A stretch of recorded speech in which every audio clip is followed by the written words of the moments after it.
కదా ఇప్పుడు CSR funds తోటి ఇవన్నీ కూడా కలెక్టర్ గారు ఆ రోజు చెప్పాను, ఆ రోజు మనకు ఇనాగ్రేట్ చేసిన రోజే చెప్పాను.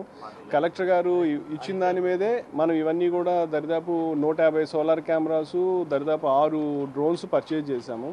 ఇవి కాకుండా ఫ్రీడమ్ ఆయిల్ వాళ్ళు కూడా ఈరోజు వాళ్ళు ఆల్రెడీ జీవకోనకి 125 కెమెరాలు సిఎస్ఆర్ ఫండ్ కింద వాళ్ళు ఇచ్చారు. ఇన్స్టాలేషన్ అయిపోయింది. నెక్స్ట్ వీక్ వెన్స్డే మనం ఇనాగ్రేట్ చేస్తాం. మొత్తం జీవకోన్ అంతా కూడా మొత్తం 125 కెమెరాస్తో లోపలికి ఎగ్జిట్లు, ఎంట్రీస్, ఇంపార్టెంట్ జంక్షన్స్ అన్నీ కవర్ అయిపోయినాయి మనకు. అట్లాగే కాకుండా మీకు తెలిసింది లాస్ట్ టైం కూడా చెప్పాను, సోలార్ కెమెరాస్తో కూడా మనకి ఎక్కడెక్కడ బ్లాక్ స్పాట్స్ ఉన్నాయి అన్ని ఏరియాస్ కూడా కవర్ చేశాం.